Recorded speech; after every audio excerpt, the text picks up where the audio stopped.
Hey everyone, it's Catherine Urban, and thank you all so much for being here. We have just reached 1,000 subscribers here on YouTube, and I put out a little poll a few months ago to see what special video you all wanted me to do when we reached this milestone, and you all voted. And we are here. We're talking about the cross of incarnation, the angles in the birth chart. And we're going to get into why these angles are so important in a birth chart and why they are so personal.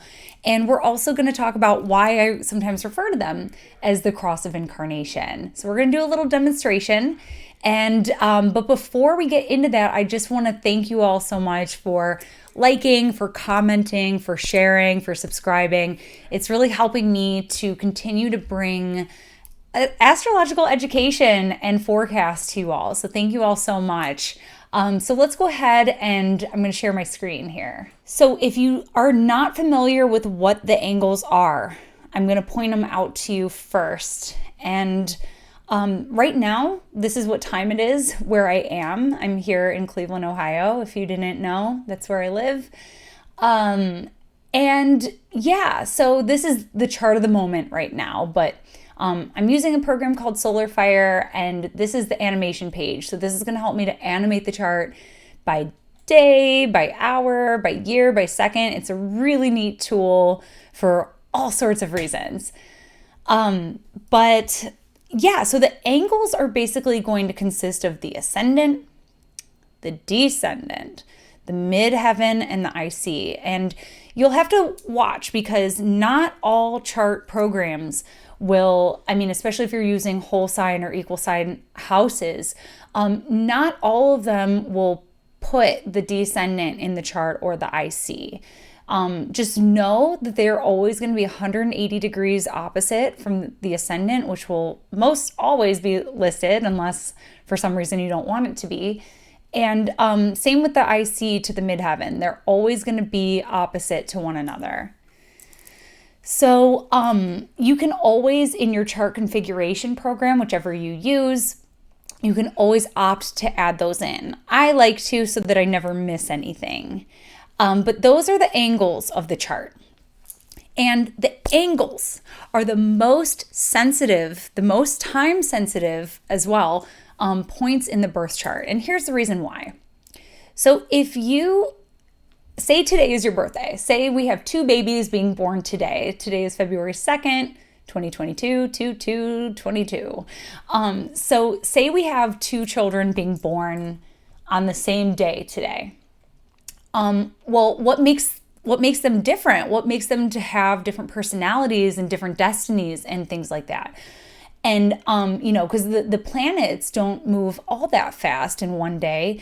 The sun's going to only travel 1 degree per day. The moon is going to travel out of all the celestial bodies. The moon is going to travel the fastest. The moon can travel up to 14 degrees per day. It can move as slow as 11 degrees per day.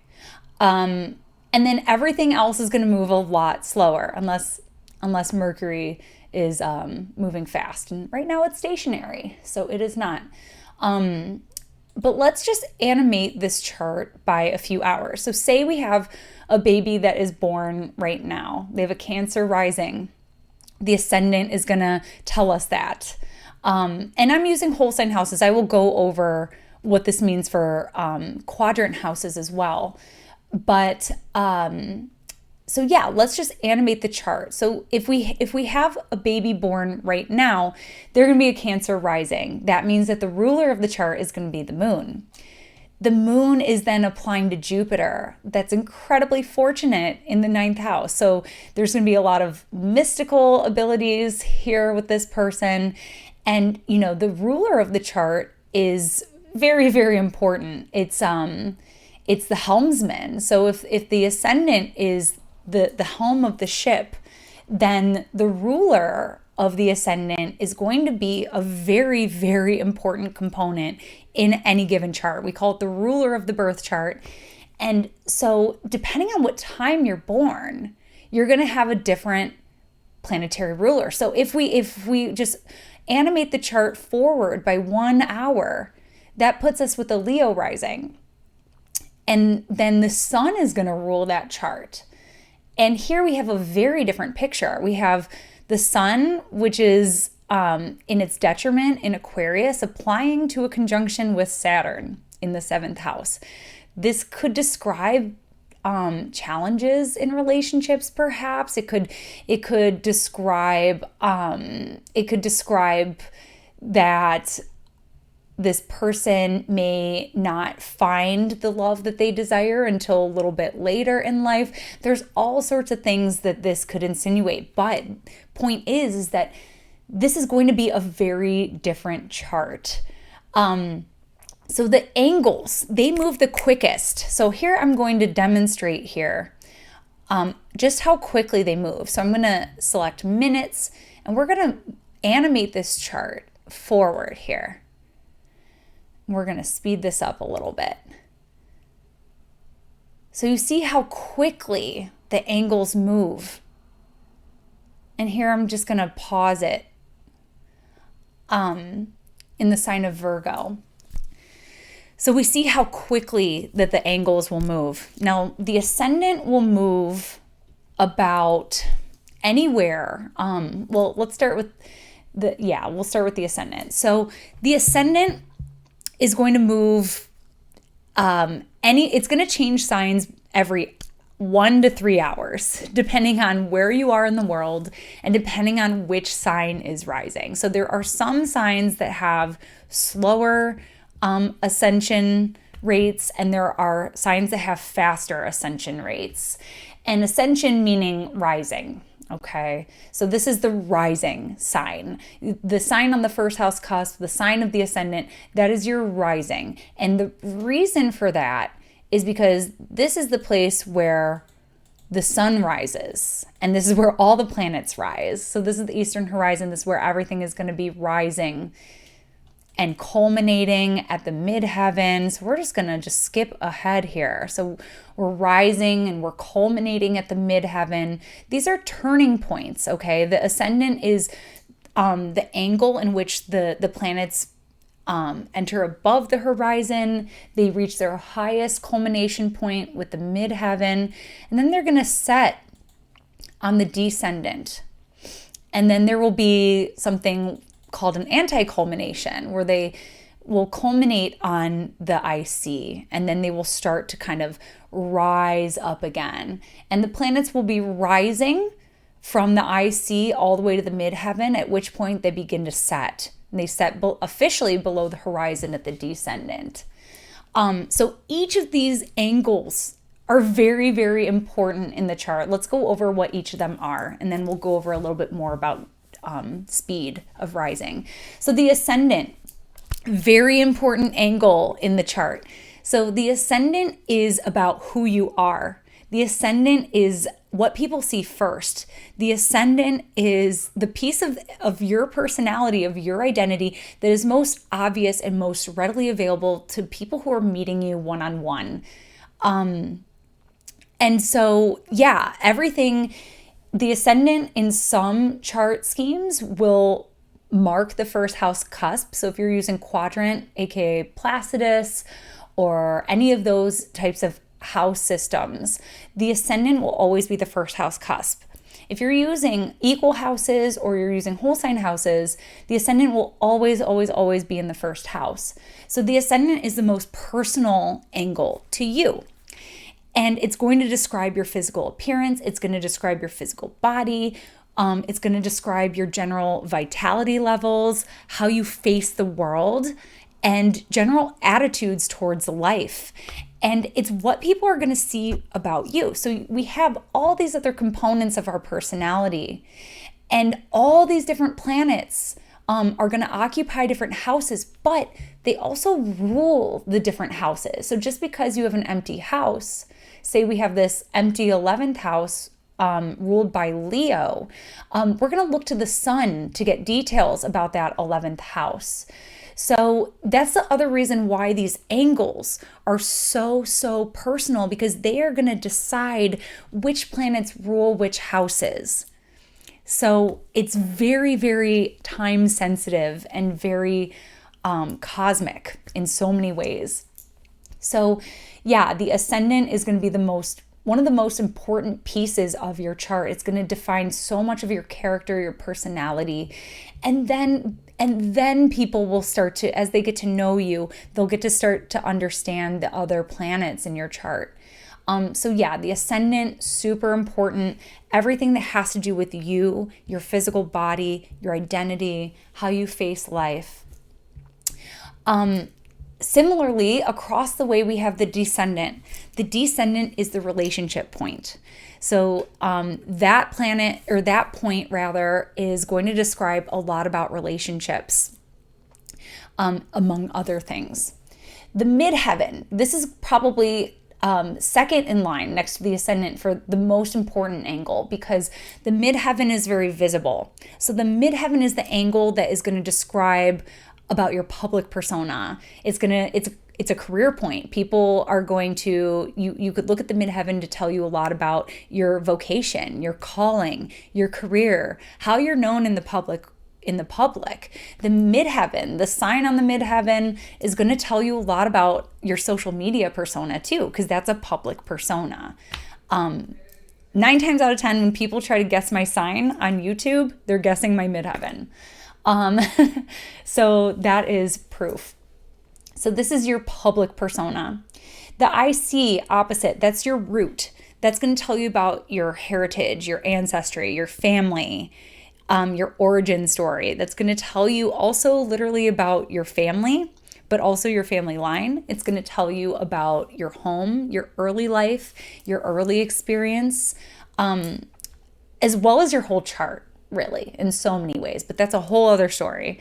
But the IC is it's about your root, and it's your private persona. So while it's the most hidden out of all the angles, it's just as important, because this is your private life. And I like to describe this axis, the IC-MC axis, our root to rise axis. So if you've ever been in a yoga class and they say root to rise, you need to anchor down through your feet, through your legs, as you raise your body up to feel supported and to feel strong. So these are very much related. So seeing how quickly these angles are going to move. Here, let's slow it down into like real time here. So the angles move faster than anything else in the chart. And that is why they are so time sensitive and so personal, because you could have the same birthday as someone and be born at a different time and have a completely different chart. In other words, a completely different destiny, a completely different calling, a completely different roadmap. So it's part of my view that the entire chart is karmic, that even right down to the very minute that we're born, it's got to be part of the plan. It's got to be part of our roadmap, our blueprint. And so I feel that because of how quickly these angles move, it is our cross of incarnation, that cross section between heaven and earth. And if you look at the glyph for earth, if you were to pull it up in a chart, I don't have it pulled up right now, but it's a cross with a circle around it. And I think about that as like our earthly incarnation. And I think about how we are all having this human experience. And there's so many attributes that could describe that experience of being human. And, the one that really sticks out to me is that we all have a cross to bear, our own cross to bear in life. And that's what makes us human. And so I think about this cross as a very important cross section in time that defines so much in our chart. And the deeper you get into astrology, because I'm a firm believer in free will. We have so much of it. And yet there's so much that is not beyond our control. And when you get deeper into predictive astrology, you'll see that from the moment you're born, it's a seed of potential, and everything, the transits are timed out. You could predict from the moment you're born when Pluto is going to square or oppose your sun or moon. It's built in at that point. Same with the progressions, it's all built in. So there's so much that is predestined in terms of archetypal experiences. How we respond to that is up to us. But so much of it is on this fundamental basis of the angles. And as sensitive as the angles are to timing out someone's destiny, someone's point of incarnation, they're also incredibly sensitive to transits. So anytime you get a planet transiting one of your angles, you're going to feel it. It's going to be strong. And if it's a transit from an outer planet, it could be life-changing. So the angles are very, very sensitive, not just in the birth chart, but in the predictive work. Even in progressions, when the progressed angle changes, it's a turning point in life. The angles are turning points. So when you have a transiting planet on one of those turning points, it's very often a huge turning point in someone's life. So that's another reason why these angles are so personal and so important. And that's also why it's so important that you have an accurate birth time. Because you see, a few minutes can change the whole entire chart. I can't tell you how many times I've had to rectify a chart on the spot, because even if they had a recorded birth time, I've seen recorded birth times between rising signs. And there's people who don't have an accurate birth time, and that makes it makes the astrologer's job a little bit more difficult, because we don't know how accurate we can be. So that's why you need an accurate birth time, because a few minutes can make a difference. So bringing back to the point I was about to make earlier, the midheaven is going to move exactly 1 degree every 4 minutes, roughly. It's a little less than that. The other one is the ascendant. So if we have the signs Aquarius, Pisces, and Aries rising, they're going to ascend much faster, and especially depending on where you are on the globe. The signs of Libra and Virgo, those take the longest to rise. So therefore, if you have Aquarius, Pisces, or Aries rising, then you have one of the more rare ascending signs. And one astrologer who I've been studying from and learning from for years, Gary Caton, I remember years ago he said that he has an Aquarius rising, and that he had to work really hard to get that, because if you wanted to incarnate with an Aquarius rising chart, you got to, everything has to kind of line up for you in terms of your birthing story and everything like that. Same thing with Pisces and Aries, because these ones are harder to get. Now, if it's your destiny to have a Virgo or Libra rising, you got a little bit more time. Because these ones can take up to 3 hours to rise, depending on where you are on the globe. So yeah, so that's a little bit about the timing of the angles. So just know that they are highly personal, both in the chart and by transit. Also, if you have a planet conjunct the angle, conjunct your midheaven, conjunct your descendant, wherever, that planet is going to take on a highly significant role in your life and in your destiny. It's going to want to express itself in an extremely strong way. Now, you'll notice that the midheaven and the IC, if you're using whole sign houses, can bounce around. They can arrive in different houses other than the 10th house.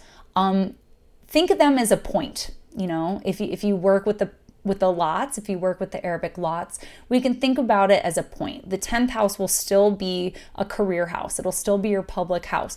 But the midheaven is an additional point that we could associate with those types of things. Same thing with the IC. Just to summarize that briefly. So the last thing I wanted to mention is that if you do not know your birth time, you might want to think about getting a chart rectification. It's something I offer. It's something, not every astrologer offers it, because it is very mathematical and kind of technical. But I do offer chart rectification. So if you're not sure about your birth time, we can definitely sort that out. Feel free to visit my website for details on that. But the last thing I just wanted to point out about the angles as the cross of incarnation is that they literally do form a cross. We have the midheaven and the IC. Here, I'm just going to bounce ahead an hour here. So I just want it to line up a little differently. Here we go. Okay, so especially the cardinal signs, those ones have an easy time of lining up in a neat little cross. So it's a cross, and I think about the horizontal plane as our earthly plane. I think about the vertical plane as the plane that bisects the earth. So bridging, the heavens and earth, the ether and earth.